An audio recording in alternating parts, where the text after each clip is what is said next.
வறுத்து அரைச்ச chicken gravy எப்படி செய்யறதுன்னு பார்க்கலாம். 2 ஸ்பூன் எண்ணெய் ஊற்றிக்கோங்க. 5 காஞ்ச மிளகாய் போட்டுக்கோங்க. ஒரு கைப்பிடி அளவு கொத்தமல்லி அதையும் போட்டுக்கோங்க. ஒரு 5 வெங்காயம் போட்டுக்கோங்க.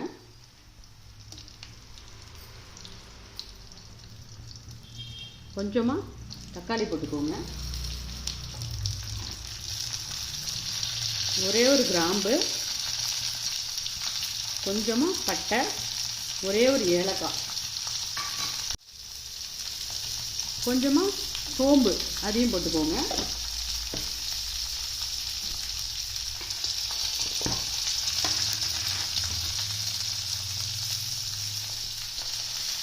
ஒரு அரைக்கரண்டி தேங்காய் போட்டுக்கோங்க. எல்லாத்தையும் நல்லா வறுத்து எடுத்துக்கோங்க.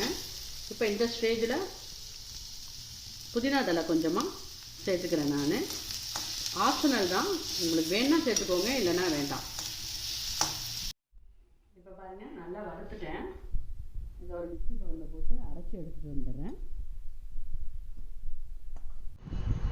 இப்போ வாங்க நண்பர்களே, நம்ம சிக்கன் வறுக்கிறது எப்படின்னு பார்த்துடலாம். 2 ஸ்பூன் எண்ணெய் ஊற்றிக்கலாம்.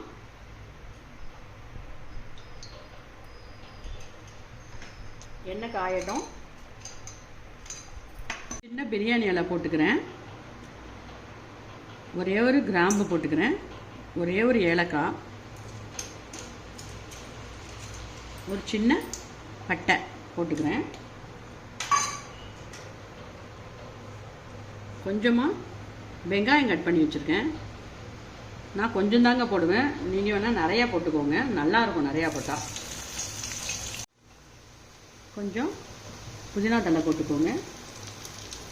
2 தக்காளி வெட்டி வச்சுருக்கேன், அதையும் போட்டுக்கோங்க. நல்லா மிக்ஸ் பண்ணுங்கள். கொஞ்சமாக இஞ்சி பூண்டு பேஸ்ட்டு போட்டுக்கோங்க.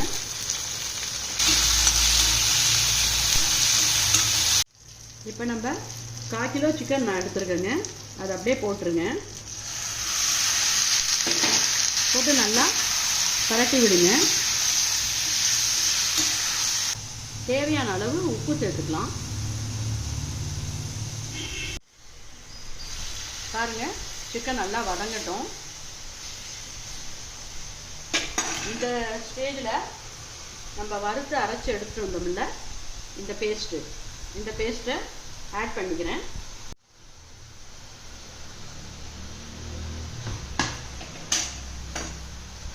இதை அப்படியே நல்லா பரட்டி விட்டுடுங்க.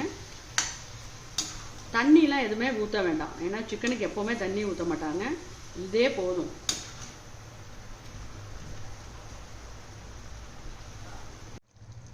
இப்போ நான் அடுப்பை சிம்மில் வச்சிடுறேன். சிம்மில் வச்சுட்டு ஒரு மூடி போட்டு மூடி வச்சிடுறேங்க. வாங்க, இப்போ நம்ம சிக்கன் ரெடி ஆகிடுச்சு, பார்க்கலாம் வாங்க. இங்கே பாருங்கள், சிக்கன் நல்லா வெந்திருக்கு. சிக்கன்லாம் ரொம்ப நேரம் வேக வைக்காதீங்க, ஜவ்வு மாதிரி ஆகிடும். இந்த ஸ்டேஜில் போதும், அடுப்பை ஆஃப் பண்ணிடலாம். ஒரே ஒரு ஸ்பூன் நல்லெண்ணெய் சேர்த்துக்கிறேன். அடுப்பை ஆஃப் பண்ணிடுங்க, போதும். நல்லா கிளறி விட்டுட்டு ஆஃப் பண்ணிடுங்க.